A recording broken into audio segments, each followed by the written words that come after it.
Hello everybody, welcome to magnet brains. मैं हूं अनीशा, आपकी अपनी English educator.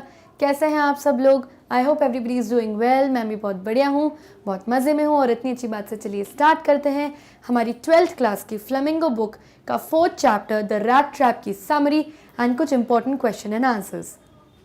So let's begin. The Rat Trap is a story about a rat trap seller who leads a very poor life as his earnings are very low. तो ये जो story है rat trap, ये किसकी story है? एक rat trap seller की story है। यानी वो इंसान जो चूहे पकड़ने वाले जो मशीन जो एक इंस्ट्रूमेंट होता है, यानी चूहादानी बनाने वाले इंसान, रैट ट्रैप सेलर की ये स्टोरी है। वो बहुत पुअर इंसान है, उसके पास बहुत लो अर्निंग्स है, यानी कि वो बहुत अच्छे से कमाता नहीं है। तो क्या करे, अब वो कमा नहीं पाएगा तो वो क्या करता है? छोटी मोटी चोरियां करता है या फिर बेगिंग यानी भीख मांगने का काम करता है। तो रैट ट्रैप बनाने का, बेगिंग करने का और पिटी थीवरी यानी छोटी मोटी चोरियों करके वो अपना गुजारा करता है। He has to resort to thievery and begging to meet his needs. He is alone in this whole world and leads a miserable life. इस पूरी दुनिया में वो अकेला है, उसकी कोई फैमिली नहीं है, उसका कोई घर नहीं है, वो बहुत बुरी लाइफ जीता है और इधर उधर भटकता रहता है। So he starts knitting up various kinds of thoughts. One of these thoughts is of supposing the whole world as a big rat trap. तो एक दिन वो जब सड़क पे जा रहा था, बहुत थका हुआ था, बहुत टायर्ड था दिन भर की मेहनत के बाद, तो उसके दिमाग में कई सारे थॉट्स आ रहे थे, जिसमें से एक थॉट उसको ये आया कि ये जो पूरी दुनिया है ये एक रैट ट्रैप जैसी है। यानी ये जो रैट ट्रैप होता है, जो चूहादानी होती है, ये पूरा वर्ल्ड उसके जैसा है। जैसे कि माउस जो होता है वो क्या करता है? रैट ट्रैप के ऊपर जो चीज़ रखी रहती है या कोई मीट का पीस रखा रहता है एज अ बेट, तो वो क्या करता है माउस, जब वो देखता है कि कोई खाने की चीज़ पड़ी तो उस पर अट्रैक्ट हो जाता है, यानी उसे वो लेने की इच्छा हो जाती है। तो और जब जाता है तो क्या हो जाता है? वो जो हुक होता है रैट ट्रैप का वो उसके ऊपर आ जाता है और वो उस रैट ट्रैप में फंस जाता है। तो एग्जैक्टली यहाँ पर भी वही थॉट आ रहा है रैट ट्रैप सेलर के माइंड में कि ये जो पूरी दुनिया है ये एक रैट ट्रैप की तरह है। और हम कौन है? हम उस माउस की तरह हैं जो इस दुनिया में जितनी भी कंफर्टेबल चीज़ें, अच्छी अच्छी गाड़ियाँ, अच्छा अच्छा खाना, अच्छा घर, जो सब अच्छी अच्छी चीज़ें, हम उससे अट्रैक्ट हो जाते हैं। और जब हम इन सब चीज़ों के पीछे लग जाते हैं, इन सब चीज़ों को कमाने के पीछे हम एक मैड रश में आ जाते हैं, तो क्या होता है? हम इस रैट ट्रैप में फंस जाते हैं। रादर अपनी लाइफ एंजॉय करने की बजाय और पीसफुली अपनी लाइफ जीने की बजाय हम क्या करते हैं? हम इन बेट्स, ये जो चीज़ें हमें अट्रैक्ट कर रही हैं चीज़ें, उनको हम बेट्स बोलेंगे। तो ये जो चारा हमें मिल रहा है उसके पीछे हम दौड़ने लगते हैं एंड फाइनली इस पूरे वर्ल्ड में हम ट्रैप हो जाते हैं। यानी ये जो रैट ट्रैप जैसा वर्ल्ड है उसमें हम फंस जाते हैं और इससे कभी निकल नहीं पाते। His views are that the world offers us various types of baits in the form of comforts of life. तो ये दुनिया हमें क्या देती है? कंफर्टेबल लाइफ की चीज़ें हमें देती है। और इस किस तरह देती है? एक बेट की तरह। जो चारा माउस को दिया जाता है रैट ट्रैप पे रख के, उसी तरह हम भी वो माउस की तरह हैं जिसे ये चारा मिल रहा है in the form of comforts of life. This in return traps us into the rat trap of the world and leads us to various types of miseries. और इसका रिजल्ट क्या निकलता है कि हम इन चीज़ों से अट्रैक्ट होके अपनी लाइफ मिजरेबल कर देते हैं, यानी बर्बाद कर देते हैं। अपनी लाइफ के कंफर्ट्स को एंजॉय नहीं कर पाते, खुशियों को एंजॉय नहीं कर पाते। बस इन सब चीज़ों के अट्रैक्शन में हम लोग इतना डीपली चले जाते हैं कि अपनी लाइफ मिजरेबल बना देते हैं। Every night the peddler had to search for shelter as he has no home. तो ये जो पेडलर है यानी जो ये रैट ट्रैप सेलर है, ये हर रात को एक अपने लिए शेल्टर ढूंढना पड़ता है इसको, क्योंकि इसका कोई घर नहीं है, इधर उधर भटकता रहता है। One evening he was offered shelter by an old crofter. तो एक बार ये शाम को एक ग्रे कलर के कॉटेज के पास जाता है। इसने जब नॉक किया तो अंदर एक ओल्ड क्रॉफ्टर निकलता है। ओल्ड क्रॉफ्टर का मतलब एक ओल्ड फार्मर, बहुत बूढ़ा फार्मर निकलता है और उसने इसको शेल्टर दिया, अपने घर में वेलकम किया। The next morning he sold the crofter's money which he had earned by selling the cow's milk. तो जो क्रॉफ्टर होता है इसको अपने घर में वेलकम करता है, इसको इतना अच्छा खाना बना के देता है, इसके साथ कार्ड्स वाला गेम खेलता है और इसके साथ अपने काफ़ी सारे सीक्रेट्स शेयर करता है। तो उसने अपने साथ ये सीक्रेट शेयर किया कि जब ये पुराने ज़माने में काफ़ी यंग हुआ करता था तब ये रैम्सो आयरन वर्क्स में काम करता था एज अ फार्मर, बट अब ये बूढ़ा हो गया तो क्या करता है? इसके पास एक काव है, ये इस काव का मिल्क निकालता है और मिल्क को जाके कहाँ सेल करता है? उस फैक्ट्री में जहाँ पर क्या होता है, उस मिल्क से क्रीम और चीज़ बनाई जाती है। और फिर ये वो पैसे भी दिखाता है जो इसको काव का मिल्क बेच के मिले होते हैं। और कितने पैसे मिले होते हैं इसको पिछले महीने? 30 kroners. Kroners is the currency of Sweden. Okay, तो ये इस रैट ट्रैप सेलर को, स्ट्रेंजर को, जिसको एक दिन के लिए इसने शेल्टर दिया है, ओल्ड क्रॉफ्टर अपने बिजनेस रिलेटेड सीक्रेट्स भी इसको बता देता है। To safeguard himself, the peddler chose the path through the forest but soon found himself trapped in the forest and he wasn't able to find the way out of the dense forest. अब ये जो पैसे दिखाए old crofter ने किसको? Rat trap seller को। तो इसने वो रैट ट्रैप सेलर के जो पैसे थे चुपचाप एक सुबह को चुरा लिए और इसने सोचा कि मैं यहाँ से अब चले जाता हूँ, तो वो यहाँ से चुपचाप चला गया। उसने सोचा मैं हाईवे के रास्ते से जाऊँगा तो क्या होगा, हो सकता है पुलिस पकड़ ले से। तो उसने कौन सा रास्ता अपनाया? फॉरेस्ट, यानी जंगल का रास्ता। और हुआ क्या, वो उस डेंस फॉरेस्ट, इस घने जंगल के जो कंफ्यूजिंग रास्ते से उसमें उन रास्तों में फंस गया। तो उसके पास अगेन वो दिमाग में वो थॉट आने लगा अपना कि ये जो वर्ल्ड एक रैट ट्रैप की तरह है। तो उससे ये लगने लगा कि मतलब मैं भी इस रैट ट्रैप में फंस गया, मैं भी अट्रैक्ट हो गया उन पैसों से, और फिर अपनी जान बचाने के लिए मैंने फॉरेस्ट का रास्ता अपनाया। तो क्या हुआ, मैं इस घने जंगल, इस रैट ट्रैप जैसे फॉरेस्ट में फंस गया हूं और अब निकल भी नहीं पा रहा हूं क्योंकि कोई रास्ता उसे नहीं मिल रहा। Later on he finds a way to a forge and takes shelter there. Something unusual happens. The Iron Master mistakes him as an old friend and invites him to the house. फिर क्या होता है, वो जंगल में जब घूम जाता है, बहुत टायर्ड हो जाता है, तो वहीं ज़मीन पे लेट जाता है क्योंकि वो बहुत होपलेस और सैड हो गया। यानी उसने उम्मीद छोड़ दी कि मुझे अब यहाँ से जंगल से बाहर निकलने का रास्ता मिलेगा। सडनली उसको एक आवाज़ आती है और वो कैसी आवाज़ होती है? थम्पिंग की, यानी हैमर से लोहे को पीटने की, बीट करने की जो आवाज़ होती है वो आ रही थी। वो एकदम से खड़ा हो गया और एक्साइटेड हो गया। उसे लगा कि मतलब पास ही में कोई आयरन मिल है। और वो कौन सी आयरन मिल थी? रैम्जो आयरन मिल थी। जब वो वहाँ गया तो उसे वहाँ पर शेल्टर मिला। और वहाँ पर कौन था?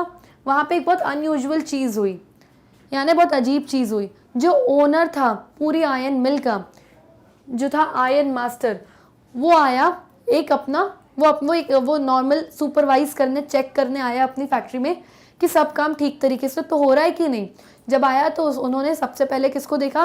इस रैट ट्रैप सेलर को देखा, जो कि फर्नेस, आँख की जो भट्टी होती है उसके सामने सो रहा था।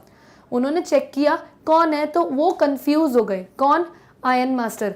उन्हें लगा कि ये जो रैट ट्रैप सेलर है ये उनका कोई पुराना फ्रेंड है, कैप्टन वॉन स्टेल उनका फ्रेंड हुए करते थे, जो एग्जैक्टली इस रैट ट्रैप सेलर जैसे दिख रहे थे। तो आयरन मास्टर क्या हुए, वो कंफ्यूज हो गए और वो क्या समझने लगे उनको? अपने पुराने फ्रेंड की तरह।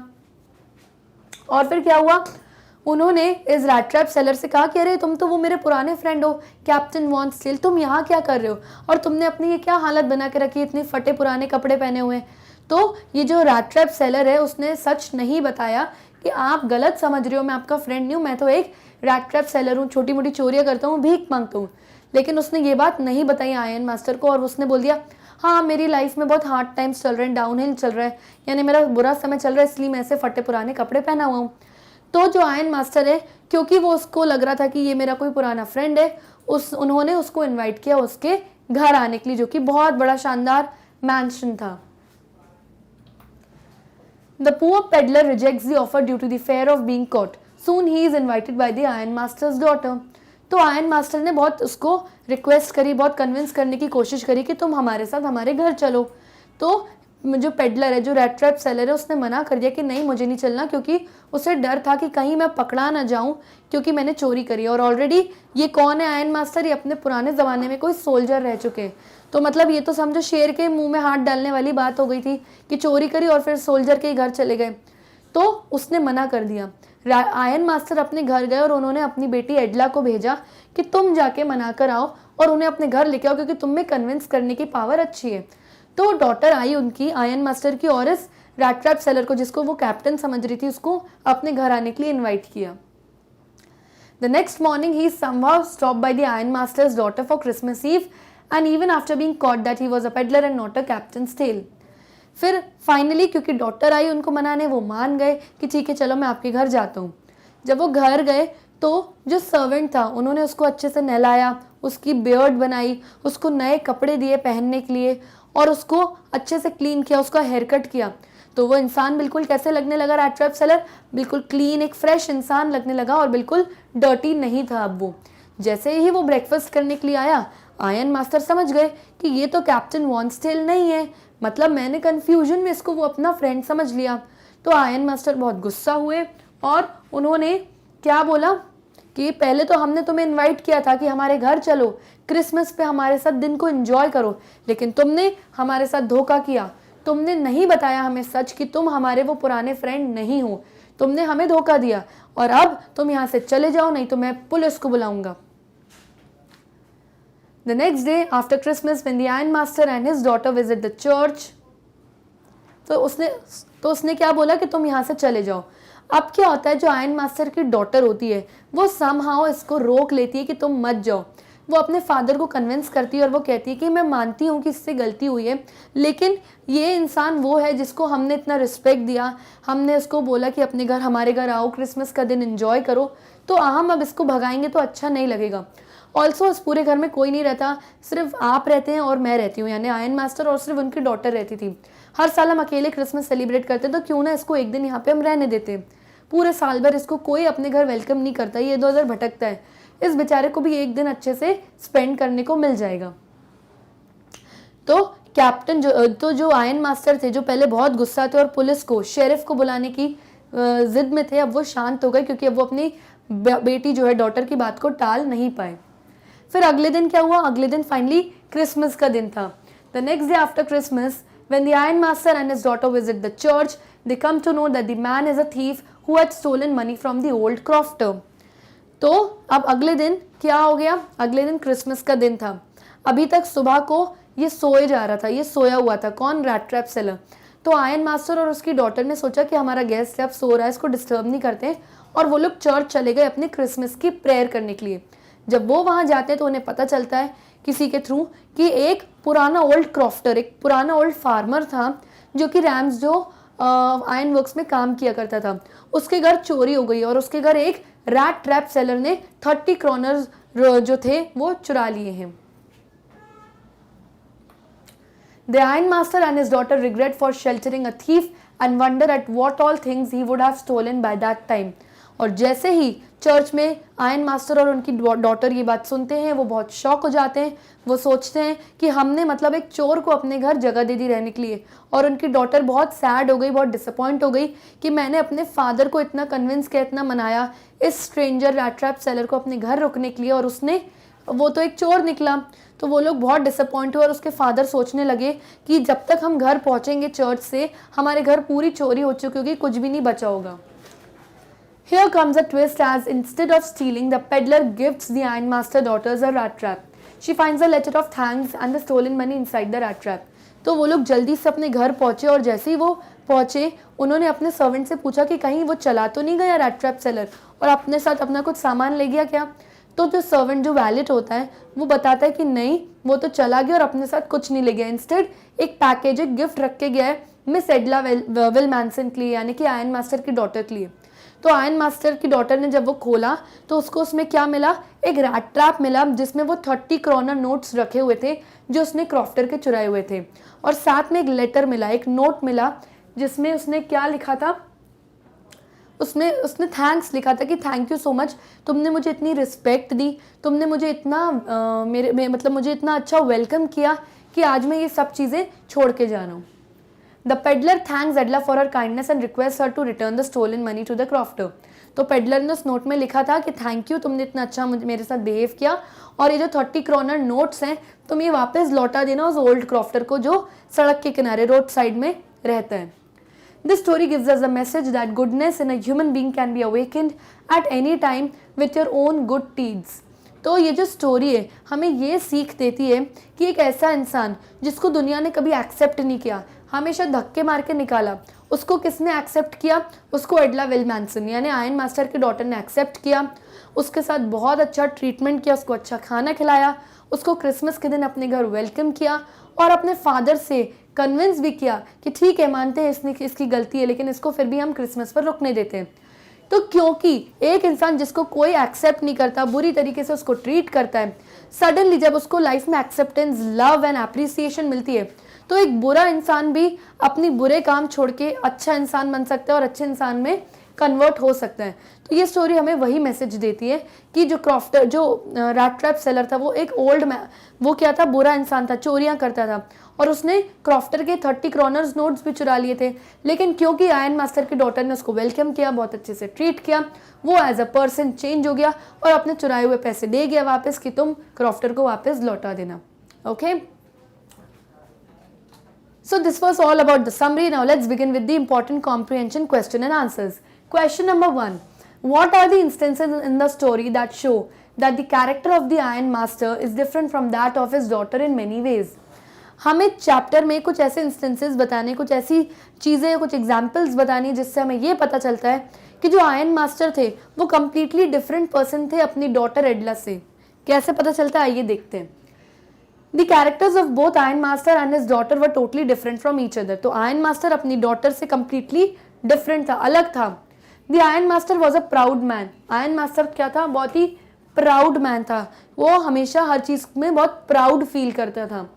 When he saw the peddler, he mistook him as an old regimental comrade and tried to help him out as a sense of pride. तो जैसे ही उसने अपनी फैक्ट्री में इस रैट ट्रैप सेलर को देखा, उसने कंफ्यूज होके उसको अपना पुराना कैप्टन समझ लिया और उसे बहुत खुशी हुई कि चलो ठीक है, मैं इसको घर लेके आया इसके हार्ड टाइम्स में, मुश्किल समय में, और इसको मैंने अपने घर पे वेलकम किया। तो प्राउड मैन का मतलब ये था कि वो बहुत गर्व महसूस कर रहा था कि चलो मैंने अपने पुराने आर्मी के फ्रेंड को आइडेंटिफाई किया और उसकी मुश्किल समय में उसे अपने घर लाके उसकी मैंने हेल्प करी। When he realized that he had been mistaken, he called the peddler to be dishonest and also warned him to call the sheriff. तो जब उसे बाद में पता चला आयरन मास्टर को कि उसने रैट ट्रैप सेलर ने उन्हें उसको धोखा दिया है, वो एक्चुअली में एक रैट ट्रैप सेलर है और उसका वो पुराना कैप्टन फ्रेंड नहीं है, तो उसका बिहेवियर बिल्कुल चेंज हो गया उसकी तरफ। उसने उसे बहुत चिल्लाया, उसे झूठा कहा, डिसऑनेस्ट कहा, ऑल्सो शेरिफ यानी पुलिस को बुलाने की भी धमकी दी। तो यानी उसका बिल्कुल बिहेवियर चेंज हो गया, किसके लिए, रैट ट्रैप सेलर के लिए। Not only this, he worried about his silver spoons when he comes to know that the peddler was a thief. Also, जब चर्च में उसे पता चला कि जो इंसान उनके घर पे रहा हुआ है वो एक रैट ट्रैप सेलर है और एक बहुत बड़ा चोर भी है, तो उसको बहुत टेंशन होने लगी कि हमारे घर पे जितने भी सिल्वर, चांदी के चम्मच हैं वो सब भी वो चुरा के ले गया होगा। On the other hand, the iron masters daughter was a kind lady. अब उसके ऑपोजिट जो आयरन मास्टर की डॉटर है वो बहुत काइंड थी, यानी लोगों से बहुत अच्छे से ट्रीट करती थी। Who really wanted to help the peddler, और वो एक्चुअली चाहती थी कि वो पेडलर की हेल्प करे। इनफैक्ट जब उसे पता भी चल गया कि ये हमारा वो पुराना कैप्टन फ्रेंड नहीं है, ये एक रैट ट्रैप सेलर है, उसने फिर भी उसकी मदद करी और जो उसने प्रॉमिस किया था कि आप क्रिसमस का डे हमारे साथ स्पेंड करना, उसकी सच्चाई जानने के बावजूद भी उसने वो अपना प्रॉमिस रखा और क्रिसमस का डे पे उसको एंजॉय कराया। She treated him with respect and it was her kind nature which changed the peddler and made him a good person. ये सब जानने के बावजूद भी, उसकी सच्चाई जानने के बावजूद भी उन्होंने पेडलर यानी रैट ट्रैप सेलर को, उसकी डॉटर ने बहुत रिस्पेक्ट दी और उसके काइंड नेचर, उसके जो उसने इतना अच्छा बिहेवियर किया रैट ट्रैप सेलर्स के साथ, इसी अच्छे बिहेवियर की वजह से जो रैट ट्रैप सेलर था वो एक अच्छे इंसान में कन्वर्ट हो गया। उसने चुराए हुए पैसे वापस कर दिए, किसको, डॉटर को ऑफ आयरन मास्टर की, और कहा कि ओल्ड क्रॉफ्टर को उसके पैसे लौटा दे। So this was the difference between the iron master and his daughter. Question number 2, what made the peddler finally change his ways. जो पेडलर था, जो रैट ट्रैप सेलर था, ऐसा क्या हुआ उसके साथ जो उसने फाइनली डिसाइड कर दिया कि मैं चेंज हो जाऊंगा। एंड चेंज हिज वेज का मतलब कि मैं जो इंसान हूँ, जो गलत काम कर रहा हूँ, वो अपने आप में चेंज लाऊंगा। तो Edla विलमैनसन kindness reform the peddler. जो एडला विलमैनसन थी, जो आयरन मास्टर की डॉटर थी, उसकी काइंडनेस, उसके अच्छे बिहेवियर की वजह से जो रैट ट्रैप सेलर था वो रिफॉर्म हो गया, यानी कि अच्छे इंसान में चेंज हो गया। Her kindness, compassion and generosity killed the thief in him. तो एडला विलमैनसन की जो काइंडनेस थी, कंपैशन यानी कि जो फ्रेंडली बिहेवियर था, और जनरॉसिटी यानी कि जो हम्बल थी, वो इतनी पोलाइट थी रैट ट्रैप सेलर से, उसने रैट ट्रैप सेलर के अंदर जो एक चोर रहता था उसको किल कर दिया। He gifted her a rat trap, और उसने उनकी डॉटर को क्या गिफ्ट किया, एक रैट ट्रैप गिफ्ट किया। Also he return the three 10 kroner notes that he had stolen from the crofter's house. Also जो 3 10 kroner के नोट्स यानी 30 kroner के जो नोट्स थे वो भी वो लौटा के गया उसकी डॉटर को, कहा कि मैंने जो क्रॉफ्टर के हाउस से चुराए थे वापस उन्हें वहां पे भिजवा देना। He requested her to return the money to the old crofter. He wrote a letter to her thanking her for treating him well, just like she would have treated the real captain. Also, जब उसने rat trap gift किया उनकी daughter को तो साथ में एक note भी लिख के दिया जिसमें उन्होंने उसको थैंक्स बोला। रैट ट्रैप सेलर ने उसकी डॉटर को थैंक्स बोला कि तुमने मेरे साथ इतना अच्छे से बिहेव किया, मुझे इतना वेल ट्रीट किया और एग्जैक्टली वैसे ट्रीट किया मुझे जैसे कि मैं सच में ही कोई कैप्टन हूँ। तो इसी वजह से एडला के बिहेवियर की वजह से रैट ट्रैप सेलर इंसान जो था वो चेंज हो गया एक गुड पर्सन में। Question number 3, how does the metaphor of the rat trap serve to highlight the human predicament. Predicament का मतलब अ डिफिकल्ट सिचुएशन। जो हमारे चैप्टर का टाइटल है द रैट ट्रैप, वो क्या है, एक मेटाफर है। मेटाफर मतलब एक दो ऐसी बातें एक साथ लिखी गई जो कि क्या है, कॉन्ट्रास्टिंग है। तो रैट ट्रैप सेलर एक मेटाफर कैसे हुआ, यानी कि वो रैट ट्रैप बेचता था और उसे ये भी लगता था कि ये जो दुनिया एक रैट ट्रैप है, हम इसमें फंस भी जाएंगे। तो जो उसका बिजनेस था वो बेसिकली उसके अपोज करता था। तो ये जो मेटाफर है रैट ट्रैप, ये कैसे हाईलाइट करता है, कैसे बताता है चैप्टर में ह्यूमन प्रेडिकेमेंट के बारे में, यानी एक किसी इंसान की डिफिकल्ट सिचुएशन के बारे में। So the answer is the world tempts the human beings by various good things such as luxuries, enjoy, food, shelter, clothing, warmth, etc. तो ये जो वर्ल्ड है, ये जो दुनिया है, इसमें बहुत सारे कंफर्टेबल थिंग्स हैं जैसे कि लग्जरी गाड़ियाँ, लग्जरी खाना, फूड, अच्छा खाना, अच्छा शेल्टर, अच्छे कपड़े, वार्मथ यानी सर्दी के टाइम पे जो हीट मिलती है हीटर के थ्रू या किसी के भी थ्रू जो warmth and comfort of life मिलते हैं, ये एक बेट की तरह ट्रीट करते हैं हम ह्यूमंस को और हम क्या हो जाते हैं, इससे अट्रैक्ट हो जाते हैं। They are just like a bait which is planted to trap someone in the rat trap of the world. तो ये सब चीज़ें क्या है, एक बेट की तरह एक्ट करती हैं, यानी वो चारा जो एक माउस को दिया जाता है ताकि वो रैट ट्रैप में अट्रैक्ट होकर फंस जाए। तो हम इंसान भी इसी रैट ट्रैप जो कि वर्ल्ड जो कि रैट ट्रैप जैसे उसमें ये कंफर्टेबल चीज़ों को देख के इसके पीछे दौड़ने लगते हैं, इससे अट्रैक्ट हो जाते हैं, अल्टीमेटली हम फंस जाते हैं। In the story, the peddler was attracted to the 30 kroners of the crofter which he stole from him. और इस स्टोरी में जो पेडलर है, जो रैट ट्रैप सेलर है, वो किससे अट्रैक्ट हो जाता है, ओल्ड क्रॉफ्टर के, ओल्ड फार्मर के 30 kroner नोट्स देख के वो उन पे पैसों पे अट्रैक्ट हो जाता है और वो चुरा भी लेता है। He found himself trapped in a forest as he planned to hide himself by walking through the woods. तो उसने क्या किया, उसने वो अट्रैक्ट हो गया पैसों से और पैसों को उसने चुरा लिया।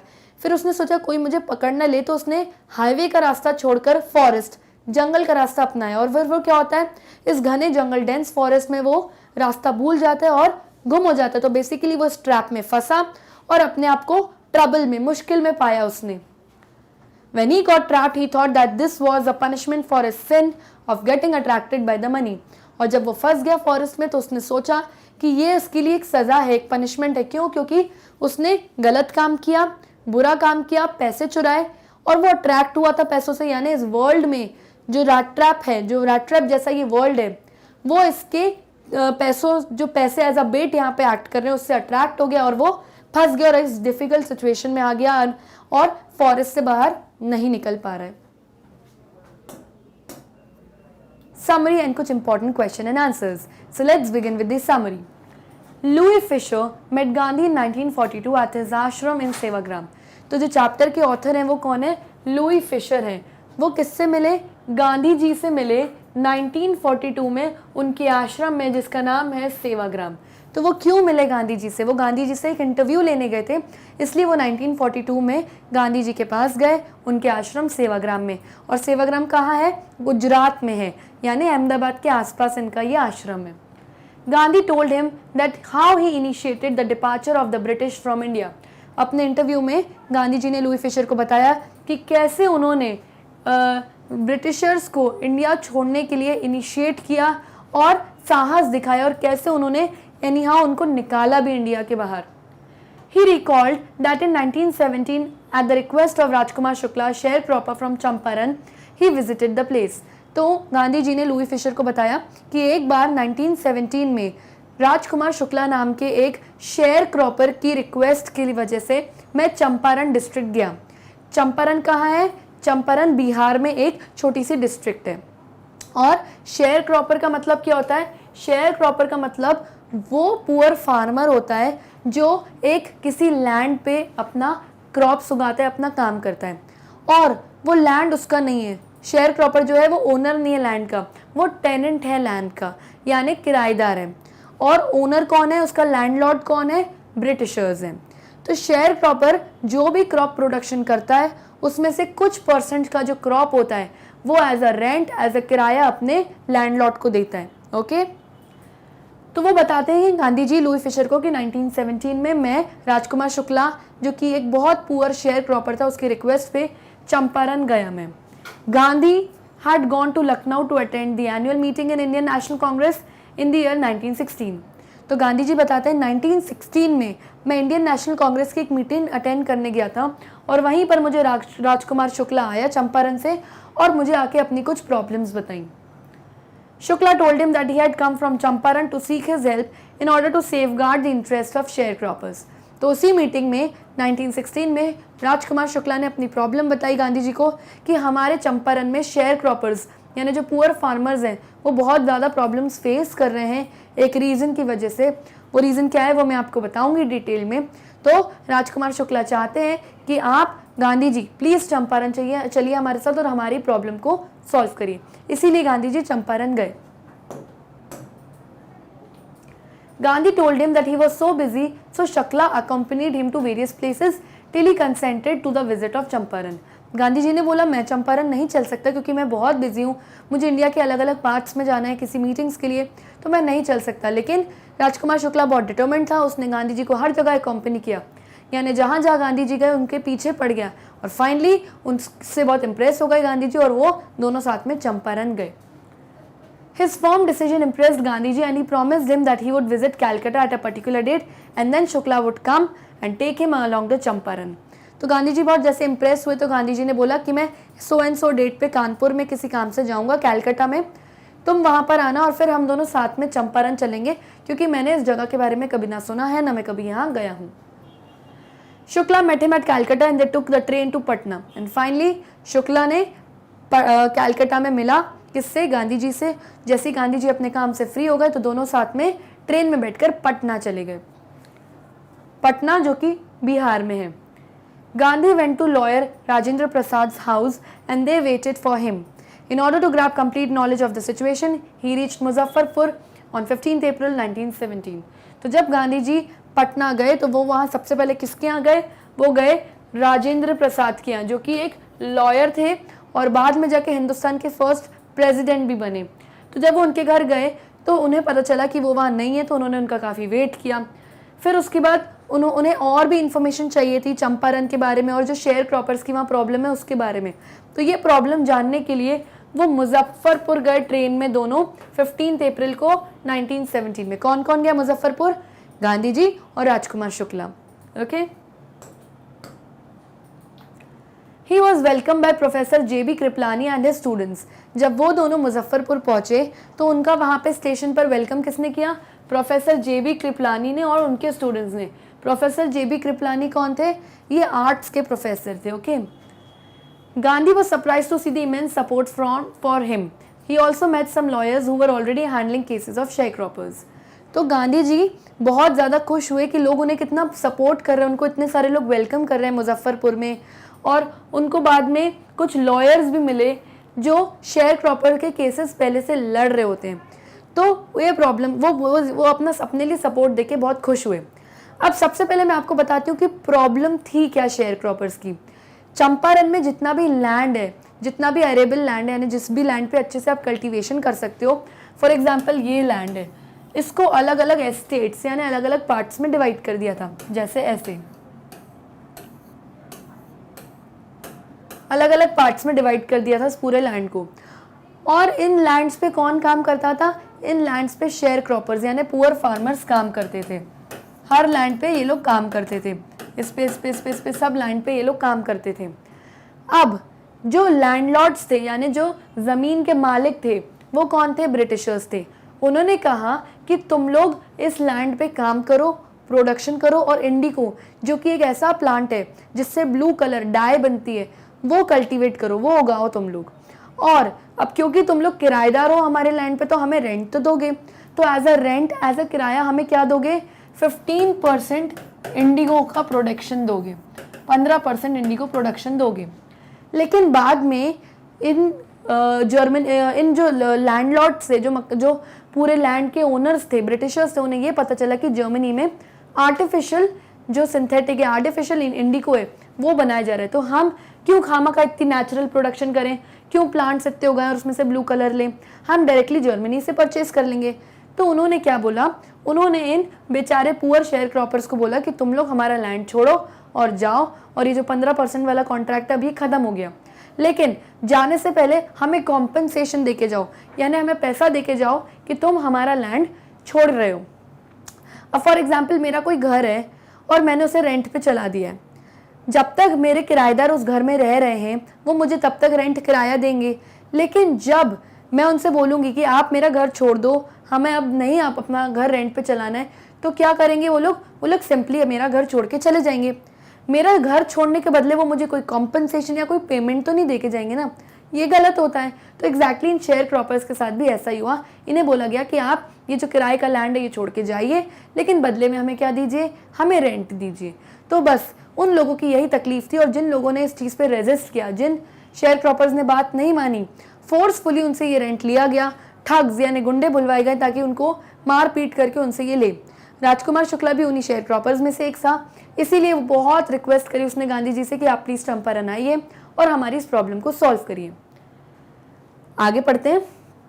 तो इसी प्रॉब्लम को सॉल्व करने के लिए गांधी जी पहले मुजफ्फरपुर आए, फिर मुजफ्फरपुर में उनको कौन मिला? JB कृपलानी मिले, एक बड़े प्रोफेसर जो कि उनके पुराने फ्रेंड थे, उन्होंने उनको वेलकम किया, और कई सारे लॉयर्स भी मिले जो इन पुअर शेयर क्रॉपर्स का पहले से काफ़ी केसेस लड़ चुके हैं। लेकिन ये लोग क्या हुए? ये लोग सक्सेसफुल नहीं हुए लॉयर्स इन शेयर क्रॉपर्स का केस लड़ने के लिए, इसलिए जो राजकुमार शुक्ला है वो गांधी जी को बुला के आया। As per the contract, 15% of the patient's land holding was to be reserved for cultivation of the indigo, the crop of which was given to the landlord as a rent. Exactly वही चीज़ जो मैंने अभी आपको बताई। This system was very cruel. ये जो पूरा system था लैंडलॉर्ड का, ये बहुत क्रूअल था क्योंकि इसमें बहुत ज़्यादा शेयर क्रॉपर्स को टॉर्चर किया जाता था। Gandhi wanted to help the share croppers, और गांधी जी को इन शेयर क्रॉपर्स की मदद करनी थी। So he visited the British Landlord Association, but he was not given any information because he was an outsider. तो मदद करने के लिए गांधी जी कहाँ गए? Gandhi ji British landlord association के पास गए और बोला कि मुझे इन्फॉर्मेशन दो, मुझे बताइए कि क्यों गलत हो रहा है शेयर क्रॉपर्स के साथ और क्यों इनसे कॉम्पनसेशन लिया जा रहा है। तो उन्होंने गांधी जी को बहुत बुली किया, उनका बहुत मजाक उड़ाया और उनसे बोला कि तुम एक आउटसाइडर हो, तुम्हें हम कोई इन्फॉर्मेशन नहीं दे सकते, तुम यहाँ से जाओ।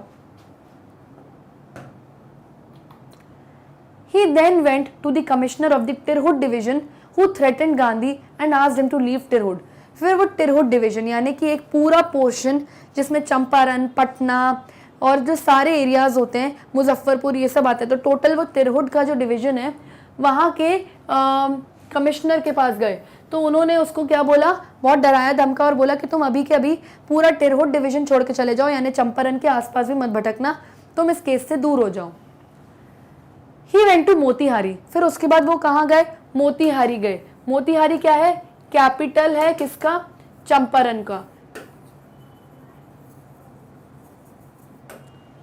Here he started gathering complete information about the indigo contract.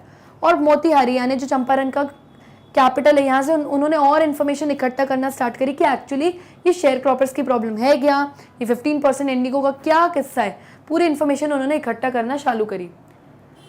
He was accompanied by many lawyers, और उनकी इन्फॉर्मेशन कलेक्ट करने की जो प्रोसेस थी उसमें बहुत सारे जो लॉयर्स थे वो भी गांधी जी के साथ गए, और ये वही लॉयर्स हैं जो पहले केसेस लड़ चुके हैं इन शेयर क्रॉपर्स के हित के लिए।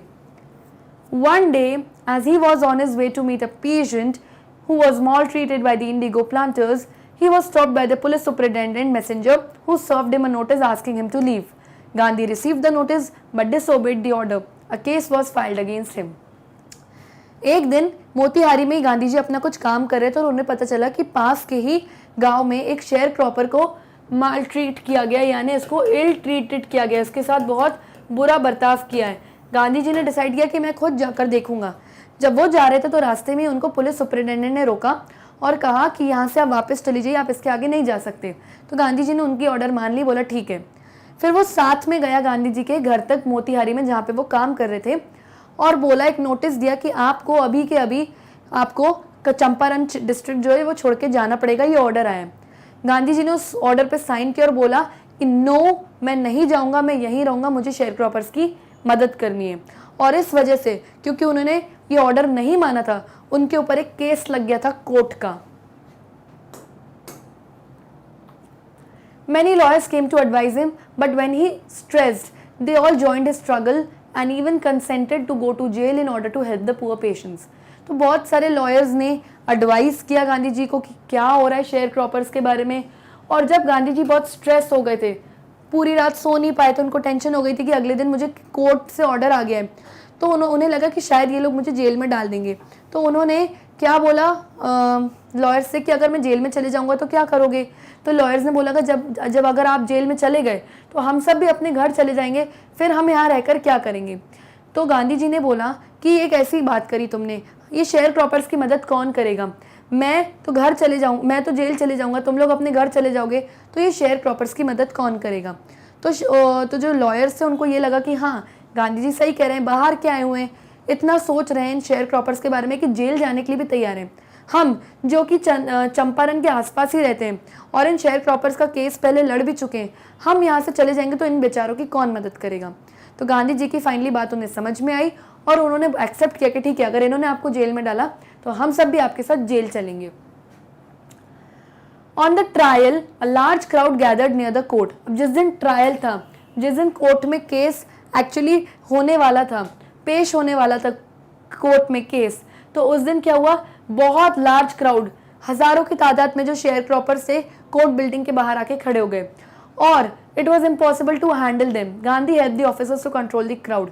और हजारों की तादाद में शेयर क्रॉपर्स को देख के जो ब्रिटिश गवर्नमेंट थी बहुत ज़्यादा कंफ्यूज हो गई थी, बहुत डर गई थी। उन्होंने गांधी जी को रिक्वेस्ट किया कि आप हमारी मदद करिए क्राउड को मैनेज करने में। तो गांधी जी ने बहुत फ्रेंडली वे में क्राउड को मैनेज भी किया। Gandhi gave his statement that he was not a lawbreaker, but he disobeyed so that he could not help the patients. He was granted bail and later on the case against him was dropped. तो गांधी जी ने court में जाके ये बोला कि मैंने ये अपना डिसोबे, जो आपने मुझे जो ऑर्डर दिया था चंपारण छोड़ के जाने का, मैंने इसको इसीलिए नहीं माना क्योंकि मुझे इन शेयर क्रॉपर्स की मदद करनी थी, और अगर आपको लगता है कि मैंने कोई गलती करी तो आप मुझे पेनल्टी मेरे पे डाल दो। लेकिन फिर उन्होंने बोला कि ठीक है, अभी हम थोड़ी देर बाद बताएंगे कि आपको क्या करना है, तब तक के लिए बेल साइन कर दो। बेल यानी जो गुनहगार होता है वो कुछ अमाउंट पे करता है गवर्नमेंट को कि हमें थोड़ी देर के लिए फ्री छोड़ दो। तो गांधी जी ने बोला मैं कोई गुनहगार थोड़ी हूँ, मैं बेल नहीं दूंगा। तो इसीलिए गवर्नमेंट को भी लगा कि हाँ भाई, ये लोग अब बहुत चढ़ाई कर रहे हैं और इतने सारे थाउजेंड्स ऑफ पेशेंट्स हमारे ऊपर सर पे लिटरली खड़े हुए हैं, ये हम पर अटैक कर सकते हैं। तो उन्होंने उनकी बात मानी और बोला कि ठीक है, तुम्हें हम फ्री छोड़ते हैं और बिना बेल के ही छोड़ते हैं फ्री। और जो स्टेटमेंट है वो कुछ दिन बाद बताएंगे। Final result of the case, he was granted bail and later on the case against him was dropped. और कुछ दिन बाद ये केस ड्रॉप कर दिया गया, यानी केस ही खत्म कर दिया गया। Gandhi and his associated started gathering all sorts of information related to the indigo contract and its misuse.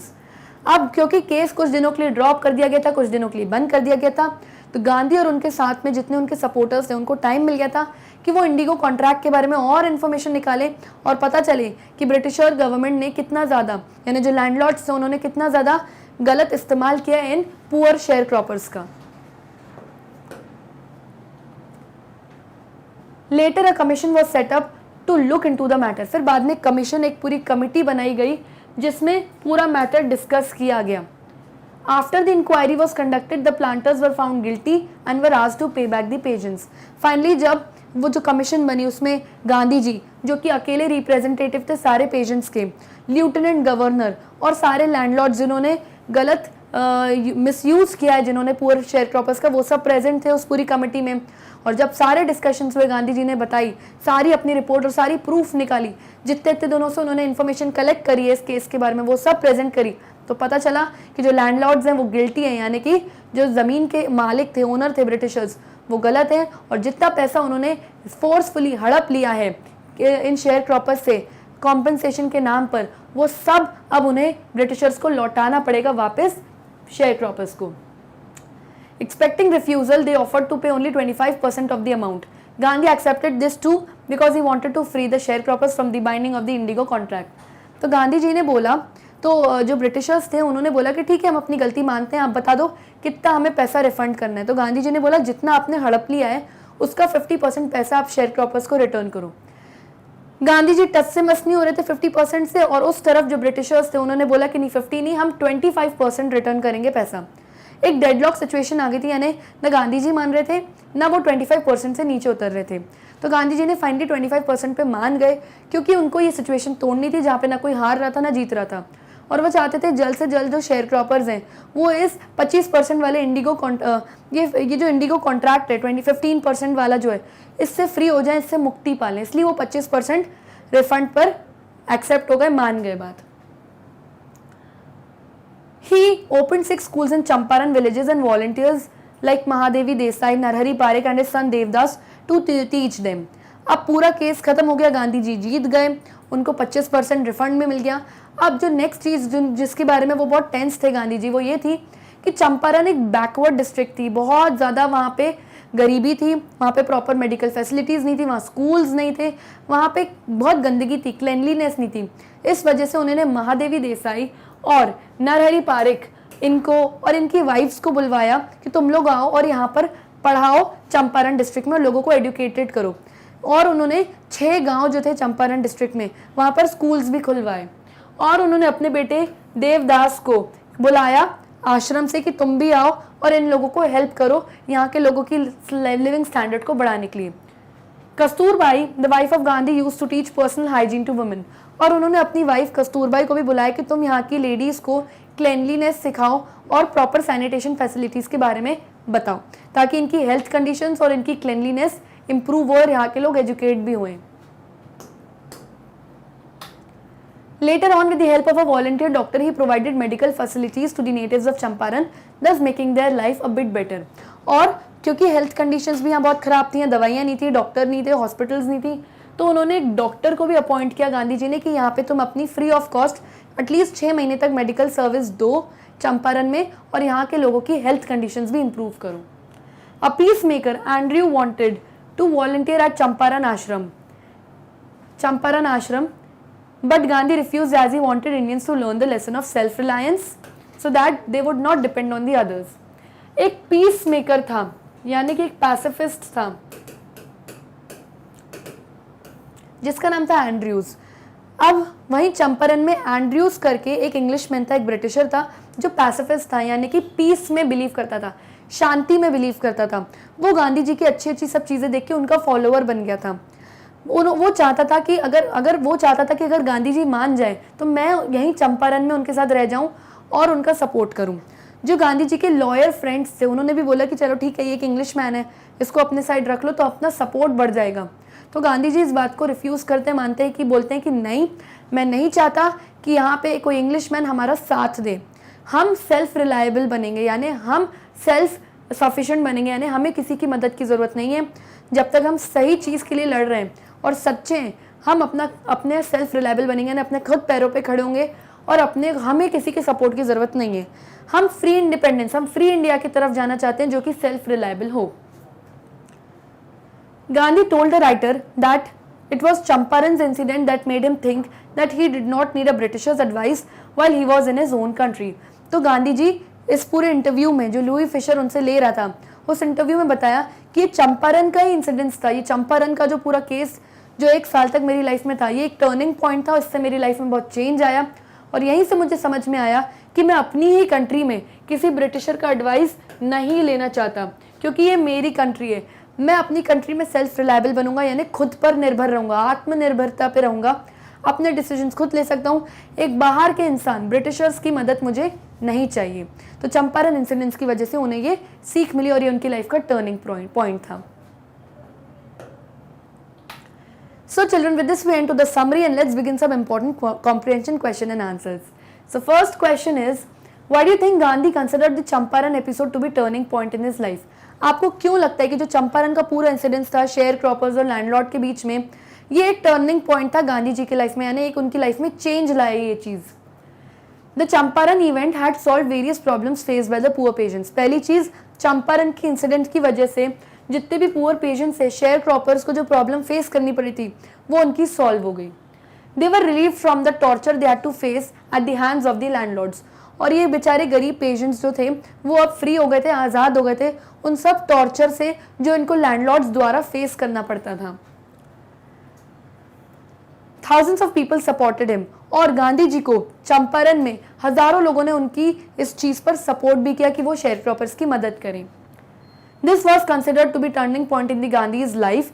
He once said that what he did was an ordinary thing, as he didn't want to the Britishers to order him in his own country.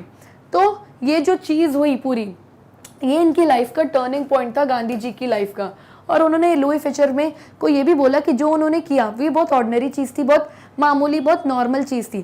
क्यों? क्योंकि उन्हें अपनी ही country में, अपनी ही home country में Britishers की advice नहीं चाहिए थी. वो सेल्फ रिलायबल थे और उन्हें सेल्फ रिस्पेक्ट थी उनके अंदर, उनको आत्मनिर्भरता पे बिलीव करते थे. तो इसीलिए चंपारण के इंसिडेंट्स की वजह से उनकी लाइफ में एक टर्निंग पॉइंट आया. Second question, How was Gandhi able to influence lawyers? Give instances. Gandhi ji के साथ जो लॉयर्स थे, जब गांधी जी ने उनसे पूछा कि अगर मैं जेल चले जाऊंगा तो आप लोग क्या करोगे, तो उन लॉयर्स ने रिप्लाई दिया कि अगर आप जेल चले जाओगे तो हम लोग भी अपने अपने घर चले जाएंगे, क्योंकि हम यहाँ आपको एडवाइस करने के लिए आए. आप ही नहीं रहोगे तो हम किसे एडवाइस करेंगे. तो गांधी जी ने उनको कैसे इन्फ्लुएंस किया, ऐसा क्या उनसे बोला कि वो लोग एंड में मान गए कि ठीक है हम घर नहीं जाएंगे, हम यहीं रहेंगे, उन शेयर क्रॉपर्स की मदद करेंगे. चैप्टर में से हमको कुछ इंस्टेंसेस, कुछ लाइंस और एग्जांपल्स देकर एक्सप्लेन करना है हमारा आंसर. तो Gandhi asked the lawyers about their course of action if he was sentenced to jail. They answered that they would return back. Then he asked them about the plight of the peasants. तो गांधी जी ने जब बोला कि अगर तुम लोग चले जाओगे वापस तो कौन इनकी यहाँ पे मदद करेगा पुअर पेशेंट्स की, तो गांधी जी ने उनको बोला कि बेचारे ये लोग कितनी प्लाइट में, यानी कितनी मुश्किल में, और रिक्वेस्ट कर रहे हैं कि हमारी मदद करो.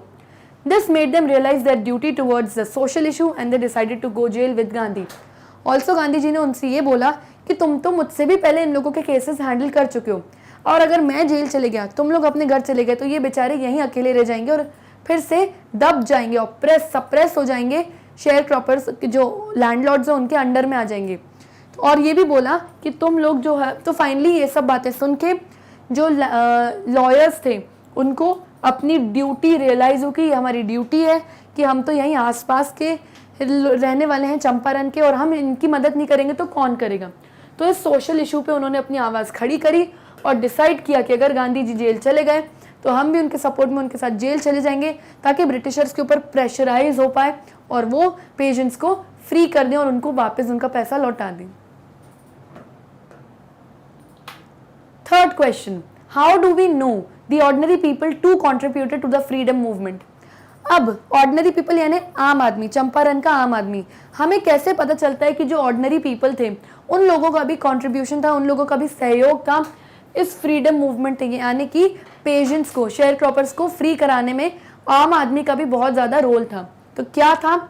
Ordinary people to contributed to the freedom movement, this can be justified by the following events. तो बहुत सारी ऐसी चीज़ हुई थी जो मैं आपको एक्सप्लेन करूंगी, जिसमें पता चलता है कि जो आम आदमी, ऑर्डिनरी पीपल थे चंपारण ने, उन्होंने भी बहुत सहयोग दिया फ्रीडम मूवमेंट में.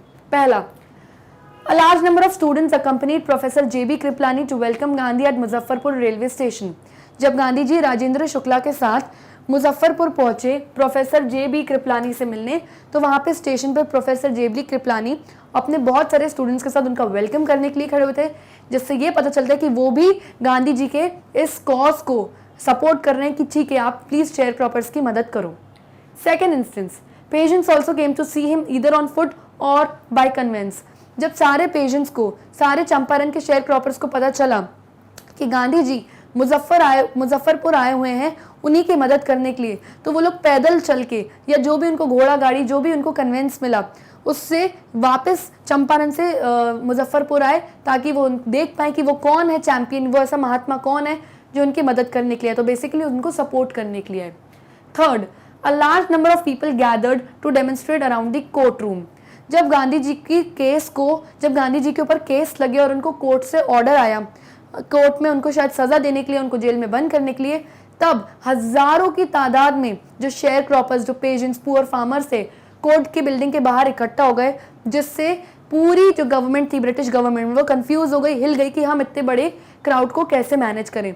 तो इतने सारे लोग जो इकट्ठा हुए थे कोर्ट रूम के बाहर, कोर्ट की बिल्डिंग के बाहर, उससे ये पता चलता है कि ये आम आदमी जो है, ये ऑर्डिनरी लोग हैं, ये गांधी जी को सपोर्ट करने आए थे शेयर क्रॉपर्स के वाले इशू पर। A Thing of Beauty is a poem taken from the poem titled Endymion, a poetic romance written by the famous poet John Keats. ये जो हम पोम आज पढ़ने वाले हैं, जिसका नाम है A Thing of Beauty, ये एक बड़ी सी पोम जिसका नाम है एंडीमियन, उसका पार्ट है। तो बड़ी सी पोम जो है एंडीमियन, बड़ी पोम है, तो उसका हमने छोटा पार्ट निकाला हुआ और उसको एज अ पोम पढ़ रहे हैं, as a thing of beauty. और एंडीमियन किसने लिखी है? एक फेमस रोमांटिक पोएट ने लिखी है, जिनका नाम है जॉन कीट्स, जो कि एक फेमस पोएट रह चुके हैं। The poet says that a beautiful thing is a source of endless joy. तो पोएट ये कहते हैं कि इस दुनिया में बहुत सारी ब्यूटीफुल चीज़ें हैं, जैसे नेचर हो गया, फ्लावर्स हो गए, प्लांट्स हो गए, ब्यूटीफुल रिवर्स हो गई, माउंटेन्स हो गए, एवरीथिंग इज़ ब्यूटीफुल। हम ह्यूमंस की ज़िंदगियों में बहुत सारा दुख, दर्द, सैडनेस, डिप्रेशन, टेंशन है, और हमारे ये टेंशन और ये डिप्रेशन ख़त्म होने का सिर्फ एक ही रीज़न है कि हम अपने आप को नेचर से कनेक्ट करें, जितनी भी ब्यूटीफुल चीज़ें इस दुनिया में उसको कनेक्ट करें। क्यों? क्योंकि जितनी बार हम इन चीज़ों को देखेंगे उतनी बार इसकी ब्यूटी हमको इन्हांस्ड दिखेगी, यानी बढ़ी हुई दिखेगी। सन, मून, स्टार, स्काई, ये सारी चीज़ें बहुत ब्यूटीफुल है और एटर्नल है, यानी it will always live for ever, हमेशा रहेंगी, और इनकी ब्यूटी, इनकी सुंदरता हमेशा बढ़ती रहेगी, कभी भी ख़त्म नहीं होगी। तो पोएट ये कहते हैं कि जितनी भी ब्यूटीफुल चीज़ें हैं, it is the source of endless Joy. जितनी भी हमारी लाइफ में टेंशन है और तकलीफ़ें हैं, वो ख़त्म होंगी, और जॉय यानी खुशी में तब कन्वर्ट होगी जब हम इनसे कनेक्ट होंगे। It has eternal beauty which never fades away. और इन सब ब्यूटीफुल चीज़ें जो कि नेचर की चीज़ें हैं, ये इतनी ब्यूटीफुल है कि इनकी जो ब्यूटी है, जो सुंदरता है, वो कभी फेड अवे नहीं होती, यानी कभी भी ख़त्म नहीं होगी। A beautiful thing is like a shady shelter which gives us a slip full of sweet dreams, good health and relaxation. तो इतनी जितनी ब्यूटीफुल ये रिवर्स हैं, सी है, माउंटेन्स है, ब्यूटीफुल स्काई है, जितना भी आप इन लोगों को देखोगे, और जितने ब्यूटीफुल ट्रीज़ हैं, ये ट्रीज़ हमें क्या देते हैं? एक शेडी शेल्टर देते हैं, यानी कि जब भी आप एक ठंडे से ट्री के नीचे जाओगे तो आपको क्या मिलेगा? शेल्टर मिलेगा, यानी कि शेड, छाया मिलेगी। तो उससे क्या होगा?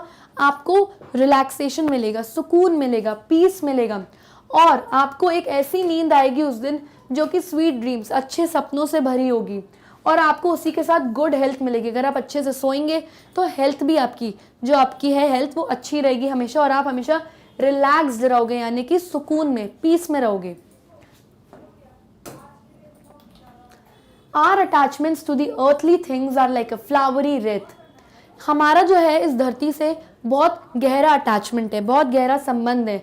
हम जितना इस अर्थ की चीज़ों से, जितना नेचर से हम अटैच्ड रहेंगे, उतना खुश रहेंगे, क्योंकि ये एक फ्लावरी रेत की तरह है। एक ऐसा राउंड ले लो आप, ऐसा कोई चीज़ होती है जिसके आसपास क्या होते हैं? ऐसे फ्लावर्स रहते हैं। तो जैसे फ्लावर्स इस पूरे रेत से कनेक्टेड है, उसी तरह हम ह्यूमंस भी इस धरती से, इसके नेचर से कनेक्टेड और अटैचमेंट है हमारा इनसे। They are traps which bind us to the materialistic things and keeps us away from the eternal happiness. तो ये जो धरती में अलग अलग चीज़ें हैं, मटीरियलिस्टिक थिंग्स हैं, यानी गाड़ी, घोड़ा, बंगला, पैसा, ये सब क्या है? ट्रैप्स हैं, यानी ये हमें अट्रैक्ट करती हैं, और हम इन सब चीज़ों से अट्रैक्ट होते हैं, और इसी वजह से ये जो ब्यूटीफुल नेचर है अर्थ से, उससे हम क्या होते जाते हैं? हम अवे होते जाते हैं, दूर होते जाते हैं।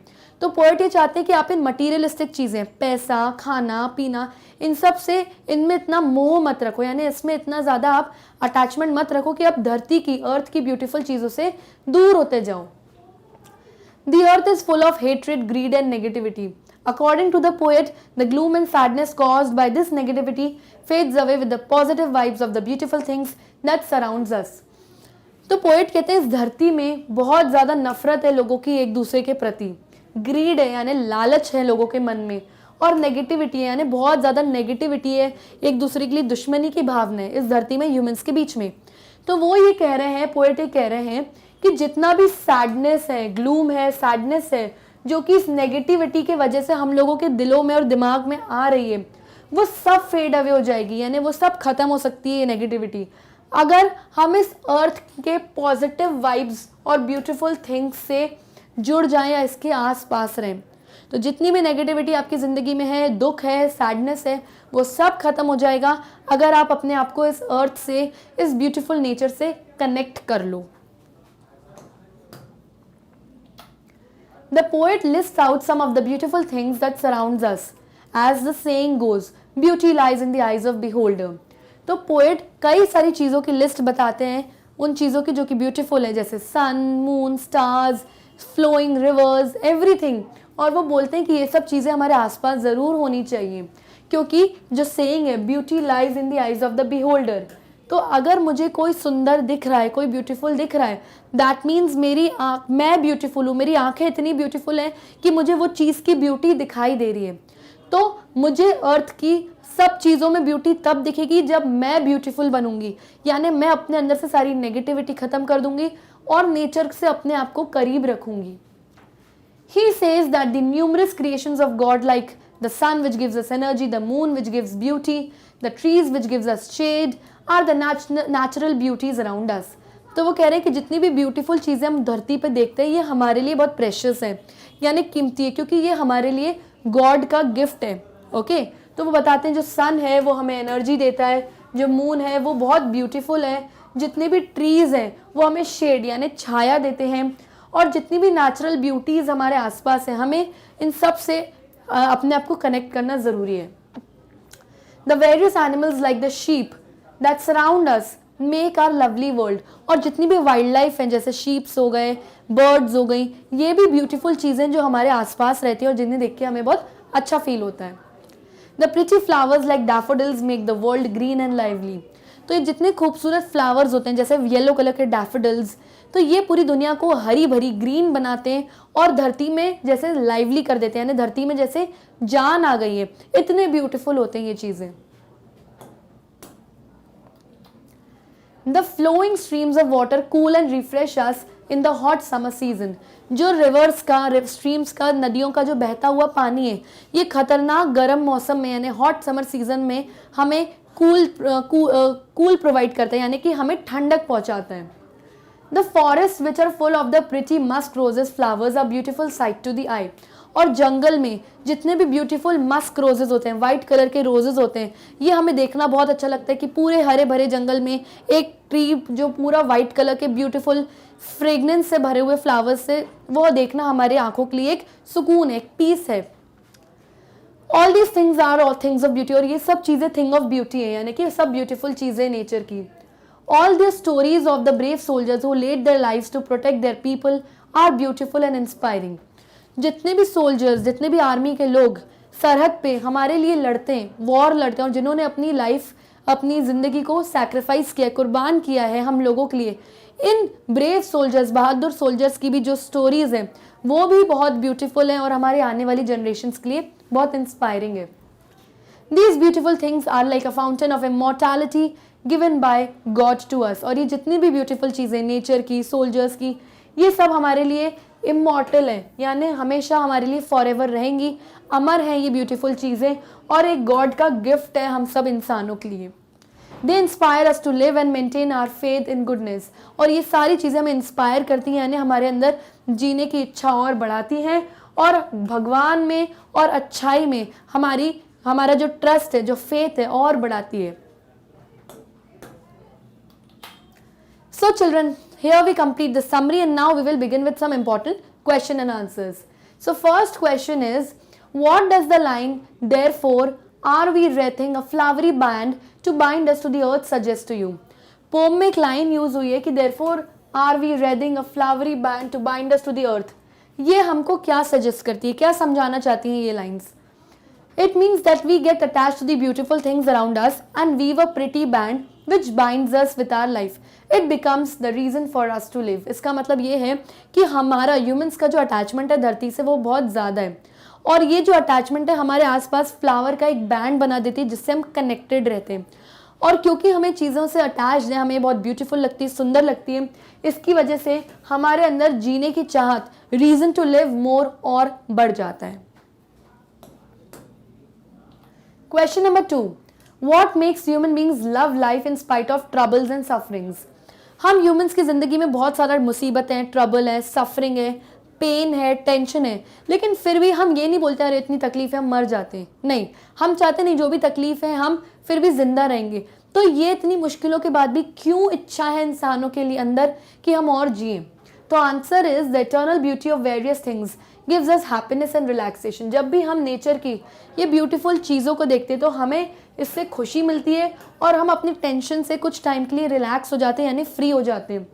It makes us love life in spite of life troubles and sufferings. और इस हैप्पीनेस से हमें क्या होता है, हम लाइफ को, अपनी ज़िंदगी को और लव करने लगते हैं, हमें और ज़िंदगी से प्यार हो जाता है। तो हम क्या करते हैं, हमारे अंदर जो जीने की इच्छा होती है वो और बढ़ जाती है और हम कुछ टाइम के लिए अपने ट्रबल्स, अपने सफरिंग्स, अपने पेन को भूल जाते हैं, इसलिए हमें लगता है हम और जिए। Question 3, what image does the poet use to describe the beautiful bounty of the earth. तो ये क्या इमेज, क्या ऐसी चीज़, क्या लाइंस बता रहे हैं पोएट चैप्टर में जो हमें अर्थ की ब्यूटीफुल चीज़ों को डिस्क्राइब करने को यहाँ पे दिख रहा है।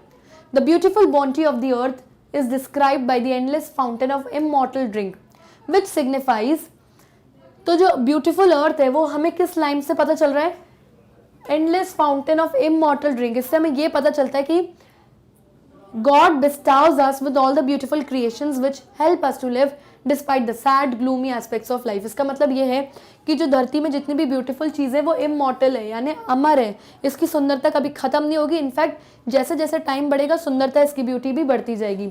और डिस्पाइट, यानी भले ही हमारी लाइफ में कितना पेन है, सफरिंग है, डिप्रेशन है, टेंशन है, फिर भी इन सब ब्यूटीफुल चीज़ों से हम कनेक्टेड है और भगवान का ये हमारे लिए प्रेशियस गिफ्ट, और हम चाहेंगे कि हम अपनी लाइफ को और जिए और हैप्पीली जिए।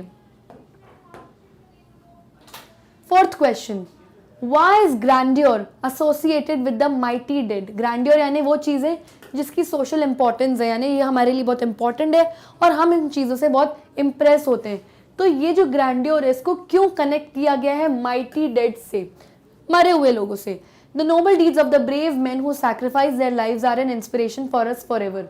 जो नोबल डीड्स यानी जो अच्छे काम हमारे बहादुर ब्रेव सोल्जर्स ने किए, हमारी रक्षा करी है वॉर्स करके और अपनी इस लाइफ को सैक्रिफाइस किया, यानी अपनी जान गंवाई है, ये हम लोगों के लिए हमेशा इंस्पिरेशन रहेगी। यानी हम इससे हमेशा कुछ ना कुछ सीखेंगे और अपनी जनरेशंस, फ्यूचर जनरेशन को इन स्टोरीज के बारे में बताएंगे। The beautiful legacy of their bravery is the grandeur which is associated with the mighty dead. तो ये जो ब्यूटीफुल लेगेसी है, यानी कि जो ब्यूटी है इनकी स्टोरीज में, इन्होंने अपनी लाइफ को सैक्रिफाइस किया है, ये हमारी ग्रैंडियर है, यानी कि बहुत इम्पॉर्टेंट है। क्या है, बहुत ही इम्पॉर्टेंट है, जो कि माइटी डेड यानी किसी मरे हुए इंसान से कनेक्टेड है। Fifth question, do we experience things of beauty only for short moments और do they make a lasting impression on us. जो भी हम ब्यूटीफुल चीज़ें देख रहे हैं, जब हम इसे देखते हैं तो हमें ये कुछ टाइम के लिए ही ब्यूटीफुल लगती है, या इसका जो छाप है हमारे माइंड में वो हमेशा के लिए रह जाती है और लास्टिंग होती है, यानी हम हमेशा के लिए लंबे समय तक इस ब्यूटीफुल चीज़ों की यादें अपने अंदर रख सकते हैं। तो क्वेश्चन है, आंसर है, according to the poet a thing of beauty is a joy for ever. जो भी थिंग ऑफ ब्यूटी, जो भी ब्यूटीफुल नेचर की चीज़ें आप देखते हो वो जॉय फॉर एवर है, यानी आपके अंदर इन चीज़ों की जो देखकर जो आपको खुशी मिलती है वो हमेशा रहती है। Even if we see it for a few moments it has a lasting impression on us and is beautiful memory. भले ही हम इन ब्यूटीफुल, फॉर एग्जाम्पल कोई वाटरफॉल को देख रहे हैं, हम कुछ मिनट्स के लिए या कुछ सेकेंड्स के लिए देखें, लेकिन जो उसका इम्प्रेशन है, जो उसकी छाप है, वो हमारे माइंड में काफ़ी लंबे समय तक रहती है। इनफैक्ट हम भूलते भी नहीं है और एक ब्यूटीफुल, एक सुंदर याद की तरह, मेमोरी की तरह हमारे अंदर बैठ जाती है और हमेशा के लिए बैठती है। It inspires us to live despised of the ruthlessness of life. और यही सब ब्यूटीफुल चीज़ों से हम कनेक्ट हो जाते हैं और हमारी लाइफ में भले ही कितना सफरिंग्स है, पेन है, सैडनेस है, उन सब चीज़ों को हम इग्नोर करते हैं और अर्थ की, नेचर की ब्यूटीफुल चीज़ों को देख के हमें जीने की इच्छा हमारे अंदर और बढ़ जाती है। So let's begin. The poet expresses the inner feelings of a woman, Aunt Jennifer. The aunt is embroidering a design comprising of energetic, fearless, tigers and moving freely around the bright greenery.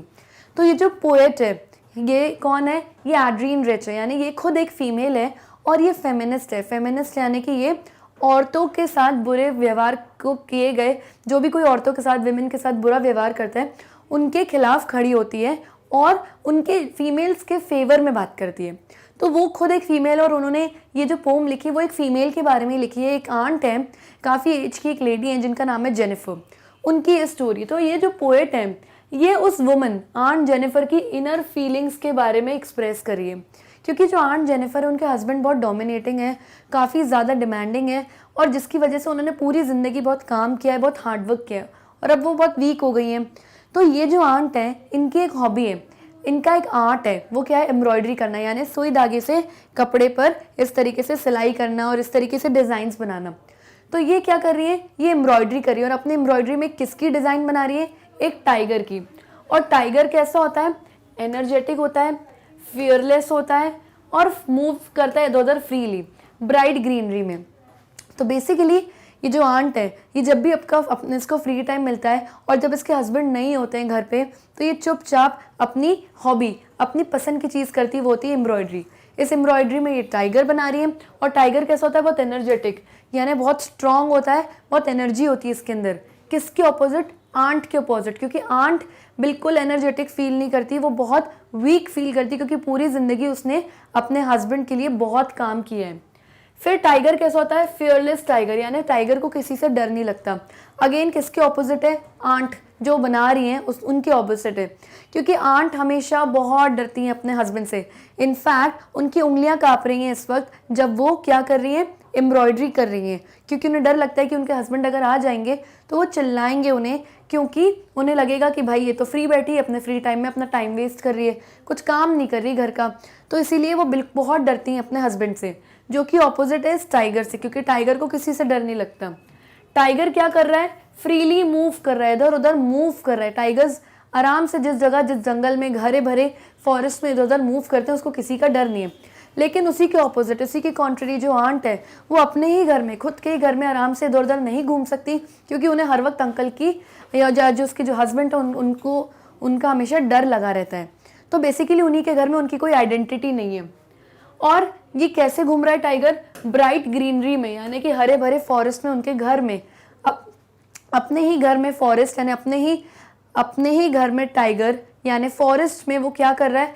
इधर उधर घूम रहा है और freely अपनी ज़िंदगी जी रहा है, जो कि अगेन ऑपोजिट है आंट की। क्यों? आंट अपने घर में, उनकी कोई आइडेंटिटी नहीं है, उनको कोई रिस्पेक्ट नहीं करता, स्पेशली अंकल बहुत डोमिनेटिंग है, तो वो अपने घर में खुली हवा में सांस भी नहीं ले सकती हैं। तो आंट जेनिफर की जो हॉबी एम्ब्रॉयडरी करने की, उसमें वो टाइगर बना रही है और टाइगर बना के वो क्या एक्सप्रेस कर रही हैं? अपनी फीलिंग्स एक्सप्रेस कर रही हैं कि जैसा ये टाइगर है, fearless, energetic, he moves here and there freely, वैसी वो भी वैसी बनना चाहती है। उसको भी खुली हवा में सांस लेनी है, उसको भी एक्सेप्टेंस चाहिए घर में, रिस्पेक्ट चाहिए और लव चाहिए, जो कि नहीं मिल रहा एग्जैक्टली वैसे जैसे एक टाइगर को मिलता है।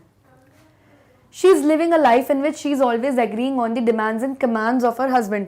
तो वो कैसी ज़िंदगी जी रही है आंटी? एक ऐसी ज़िंदगी जी रही है जिसमें वो अपने हस्बैंड की हर बात पे एग्री करती है। उनके पास कोई चॉइस नहीं है, उनको अपने हस्बैंड की हर बात माननी पड़ती है। उनके हस्बैंड जो भी चीज़ डिमांड करते हैं और जो भी उनको कमांड करते हैं, कमांड करने यानी जो भी ऑर्डर्स देते हैं उनको, वो सब उनको मानने ही पड़ते हैं।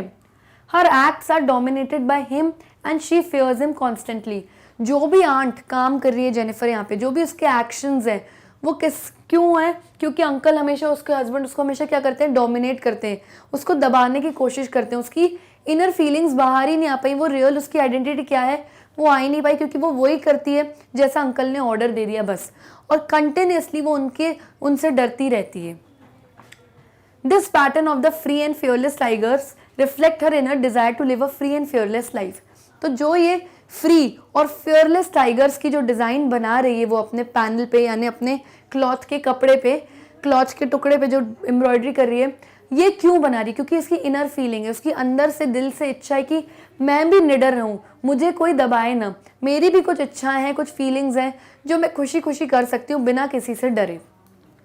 The tigers are graceful, elegant and bright. जो टाइगर्स हैं वो कैसे होते हैं? ग्रेसफुल, उनकी चाल बहुत ग्रेसफुल होती है टाइगर्स की।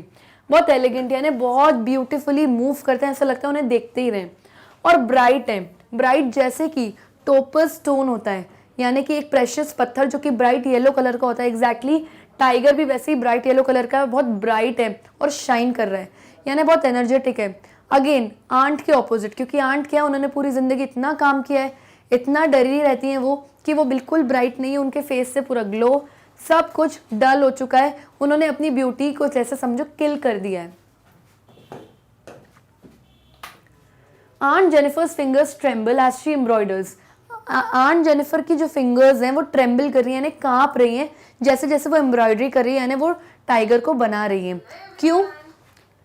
She is old but still fears her husband. वो आज इतनी उम्र की हो गई हैं, वो एक आंटी बन गई है, लेकिन फिर भी उनको अपने हस्बैंड से बहुत डर लग रहा है। उनकी उंगलियां क्यों कांप रही हैं? क्योंकि उनको डर लग रहा है कि अगर अंकल आ जाएंगे और देखेंगे कि वो अपना टाइम वेस्ट कर रही है, घर का कुछ काम नहीं कर रही और ये सब कढ़ाई बुनाई सिलाई ये सब कर रही है, तो वो उससे चिल्लाएंगे।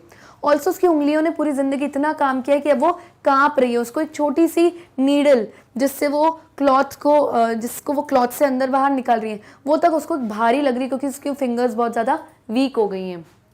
She does not enjoy the freedom to do anything as per her wish. और वो अपनी मर्जी से अपना कोई काम नहीं कर सकती, अपनी फेवरेट हॉबी भी नहीं कर सकती, because she is afraid of her husband. She is scared doing the embroidery too and fears her husband's anger. उसको डर लग रहा है कि अगर अंकल ने देख लिया तो वो गुस्सा हो जाएंगे कि तुम टाइम वेस्ट कर रही हो और एम्ब्रॉयडरी कर रही हो। Since the day she got married she has been fulfilling the demands of her husband. जिस दिन से आंट की शादी हुई है उसके हस्बैंड से, उस दिन से लेके आज तक वो अपने हस्बैंड की सिर्फ हर डिमांड, हर जरूरत को पूरा कर रही है बिना ना बोले हुए। The wedding ring on her hand is a constant reminder that she belongs to her husband. जो उसकी फिंगर पे, आंट की फिंगर पे जो वेडिंग रिंग उसने पहनी हुई है, उससे बार बार उसको याद आता है कि ये जो मेरे हस्बैंड है, ये मेरी रिंग के साथ एसोसिएटेड सारी फीलिंग्स हैं और ये वो मेरे हस्बैंड हैं, तो मुझे इनका काम जिंदगी भर करना ही। और वो फंस चुकी हैं इस मैरिज में एक तरीके से। The burden of the demanding marriage has exhausted her. और ये जो बर्डन है, ये रिंग पहनने के बाद एक बर्डन और रिस्पॉन्सिबिलिटी आ गई आंटी के पास कि भाई उनको हर चीज़ अपने हस्बैंड की एक तरीके से माननी है। तो ये जो अब रिंग पहनने के बाद बर्डन है, वो उससे एग्जॉस्ट हो गई हैं, उनकी रिस्पॉन्सिबिलिटी से थक गई है, क्योंकि अंकल ने कंटिन्यूसली उनको हिट किया है, उनको डिमांड किया, हमेशा उनको ऑर्डर्स देते रहते हैं और घर में कोई रिस्पेक्ट नहीं है। The torment will not and until her death. Torment का मतलब क्या होता है? Suffering and torture. तो आंट ने अपनी पूरी जिंदगी सफ़र किया, यानी भुगता है, बहुत टॉर्चर फेस किया है अंकल का। तो बोल रही है पोएट कि इस लेडी का, इस आंट का टॉर्चर जो है, जो टॉर्मेंट है, ये तभी खत्म होगा जब इसकी डेथ होगी। अदरवाइज तो ये पूरी जिंदगी सिर्फ बर्दाश्त करती रहेगी और सहती रहेगी अंकल का dominance. Even after her death the ring will remain on her hand and she will never be free. तो ये बता रही है पोएट्रेस कि डेथ के बाद उसके अंदर से लाइफ तो निकल जाएगी, लेकिन वो जो वेडिंग रिंग है फिर भी उसके हाथ पे रहेगी। इसका मतलब ये है कि उसकी डेथ के बाद भी वो जो रिंग के साथ आया हुआ बर्डन था, जो चीज़ें उसने पूरी लाइफ में एक्सपीरियंस करी, सफ़र किया है उसने अंकल के साथ, वो फिर भी उसकी लाइफ में रहेगा उसकी डेथ के बाद भी, क्योंकि जो भी एक्सपीरियंसेस उसकी लाइफ में हुए हैं वो ख़त्म नहीं होंगे। जो हुए हैं वो उसके साथ, उसकी डेथ के बाद भी उसके साथ जाएगा। On the other hand, the tigers that she is embroidering will continue to move around freely forever. Her desire of freedom and fearlessness will live on through her tigers. और जो आंट टाइगर्स बना रही है, अपने जो पूरा silk के पूरे डिज़ाइन बना रही है, उसकी डेथ के बाद भी वो टाइगर्स कंटिन्यूसली फ्रीली इधर उधर मूव करेंगे, फॉरएवर मूव करेंगे। जैसे टाइगर अनअफ्रेड होता है किसी से, इधर उधर बिना किसी के डर से फ्रीली मूव कर सकता है, वो आंट के डेथ के बाद भी मूव करेगा। लेकिन आंट के अंदर जो ये इच्छा थी कि मैं इस टाइगर जैसी बनूं, मैं भी फ्री हो जाऊं, मैं भी खुश रहूं, मेरे अंदर भी वैसा ग्लो आए जैसा टाइगर ग्लो करता है, वो सब चीज़ें एक इच्छा ही रह गई, एक डिज़ायर ही रह गई और उसकी डेथ हो जाएगी। उसकी डेथ के बाद भी ये जो टाइगर्स हैं फ्रीली मूव करेंगे, लेकिन वो नहीं मूव कर पाएगी। जो उसकी इच्छा थी कि मुझे भी फ्रीडम मिले, मैं भी निडर रहूं, यानी अनअफ्रेड, किसी से डरूं नहीं, ना अपने हस्बैंड से ना किसी चीज़ से, वो हमेशा इस टाइगर की जो डिज़ाइन है उसमें ही रह जाएगी। वो कभी ये चीज़ फॉलो कर ही नहीं पाएगी, क्योंकि उसके हस्बैंड हमेशा बहुत ज़्यादा हार्श हैं, बहुत डोमिनेंट है। और वो जो लेडी है आंट, वो एक मेल डोमिनेटेड सोसाइटी की विक्टिम हो गई है, यानी शिकार बन चुकी हैं। सो यहाँ पे मेरी समरी खत्म होती है। Let's begin with some question and answers. First question, how do denizens and chivalric aid to our understanding of the tiger's attitude.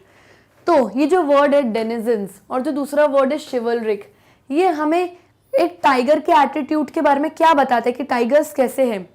तो आंसर देखते हैं। The word denizens means that they are proud of their home, they feel safe there and have a feeling of belonging attached to it. तो denizens का मतलब है कि जो tigers होते हैं वो कहाँ रहते हैं, जंगल में, फॉरेस्ट में। इसका मतलब ये है कि वो अपने घर के लिए, अपने फॉरेस्ट में जहाँ वो रहते हैं वहाँ बहुत प्राउड फील करते हैं, बहुत अच्छा महसूस करते हैं जब फ्रीली घूमते हैं इधर उधर फॉरेस्ट में, और वो वहाँ सेफ फील करते हैं, उन्हें किसी का डर नहीं है अपने घर में, और उनके अंदर एक फीलिंग है, एक अटैचमेंट है अपने घर से, क्योंकि वो फॉरेस्ट में रहते हैं, फॉरेस्ट के ही एनिमल है, तो उनको एक अटैचमेंट है, वो और कहीं नहीं रह सकते।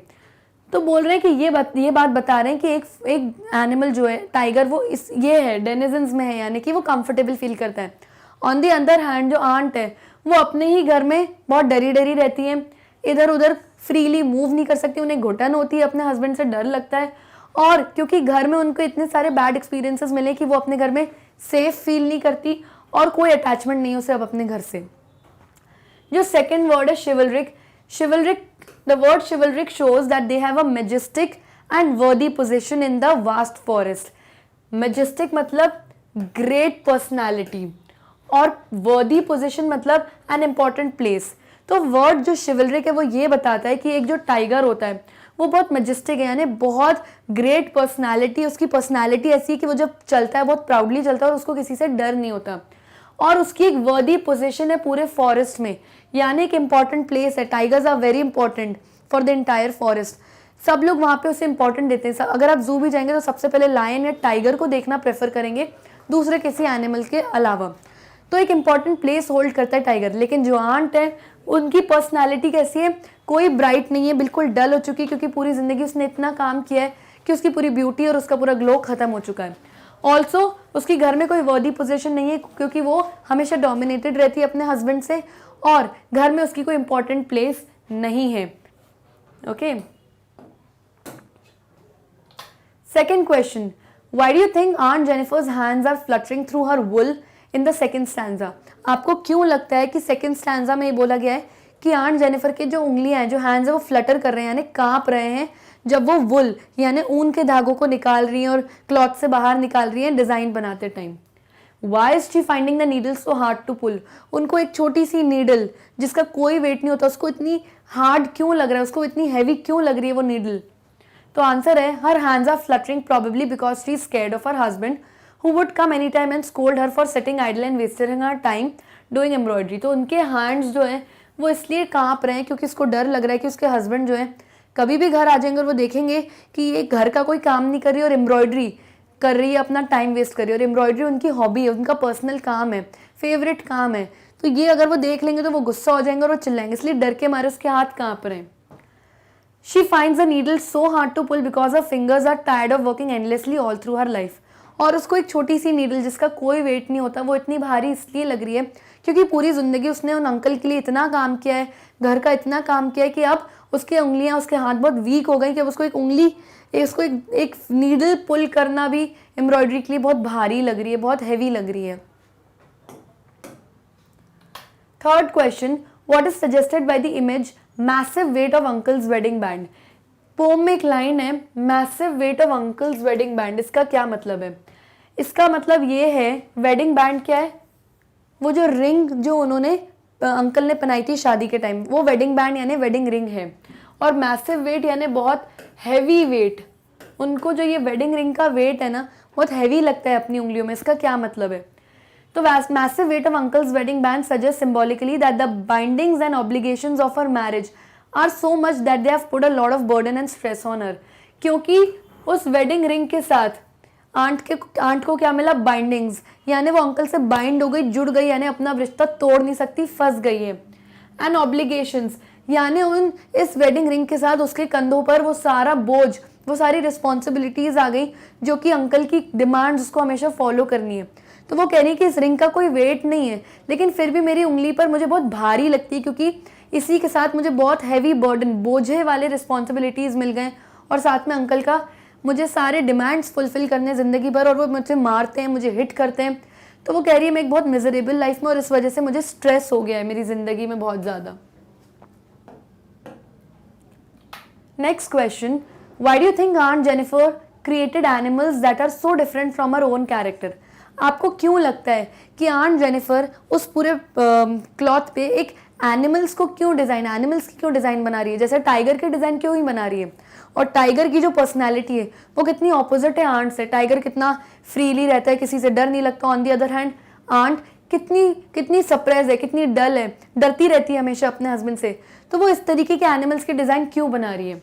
What might the poet be suggesting through this difference? तो इस डिफरेंस से पोएट हमको क्या सजेस्ट कर रहा है, हमें क्या बताना चाह रहा है, हमें वो आंसर में बताना है। तो इसको पॉइंट्स में हमने लिया है इस आंसर को। फर्स्ट पॉइंट है, पोएट कहती है I think that aunt Jennifer's intense desire for freedom and fearlessness came out through her creativity. तो उसने क्या क्रिएट किया, अपनी आर्ट में क्या दिखाया कि वो एक टाइगर ड्रॉ कर रही है। और टाइगर कैसा होता है, हमेशा फ्री रहता है और फियरलेस, यानी किसी से डरता नहीं है। तो बेसिकली उसकी इस डिज़ाइन से ये पता चलता है कि उसकी इनर फीलिंग, उसकी अंदर की इच्छा है कि वो भी अपनी ज़िंदगी में फ्री रहे, यानी उसको कोई परेशान नहीं करे, बांध के नहीं रखे रिस्पॉन्सिबिलिटीज़ के अंदर, और फियरलेस रहे, यानी उसको अंकल से डर उसका ख़त्म हो जाए। तो ये उसकी डिज़ायर बताती है इस एनिमल के डिज़ाइन से। Point number 2, this is the time when she is with herself and then her innermost feelings are expressed here. Her medium of expression is the embroidery. अब जब वो ये डिज़ाइंस बनाती है वो तब बनाती है जब वो अपने फ्री टाइम में होती है। और फ्री टाइम में हम क्या करते हैं, हमारी हॉबी, हमारा फेवरेट काम करते हैं। तो शायद इसी वजह से जब वो अकेली होती है, जब उसके आसपास कोई नहीं होता, जब अंकल भी नहीं होते घर में उसके हस्बैंड, तब वो अकेले में उसकी रियल फीलिंग्स, जो इनर फीलिंग्स है वो बाहर आती है।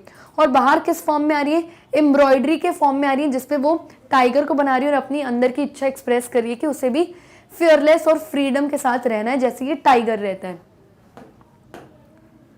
Point number 3, through this difference it is shown that the lady is not what she is. Her circumstances have made her this. तो इस डिफरेंस से ये पता चलता है कि टाइगर कितना डिफरेंट है और वो कितनी, उसकी खुद की पर्सनालिटी कितनी डिफरेंट है। उससे ये पता चलता है कि वो जो एक्चुअली है, that the lady is not what she is, कि एक्चुअली जो लेडी रियलिटी में जो उसकी पर्सनालिटी है वो पोम में नहीं है। यानी कि रियलिटी में उसकी इच्छा क्या है, फ्री रहने की, फियरलेस रहने की, खुश रहने की, तैयार होने की, ये सब उसकी इच्छाएं हैं। लेकिन वो अपनी इन सब इच्छाओं को किल करके अंकल के सामने वैसे रहती है जैसे अंकल चाहते हैं, बिल्कुल वैसे डोमिनेट होती जाती है जैसे जैसे अंकल डोमिनेट उसको कर रहे हैं। तो इस डिफरेंस से ये पता चलता है कि वो रियलिटी में बहुत फियरलेस है, बिना फ्रीडम चाहती है और बहुत ही अनअफ्रेड वुमन है, लेकिन क्या करे, दब गई अंकल के नीचे। तो ये डिफरेंस बताता है।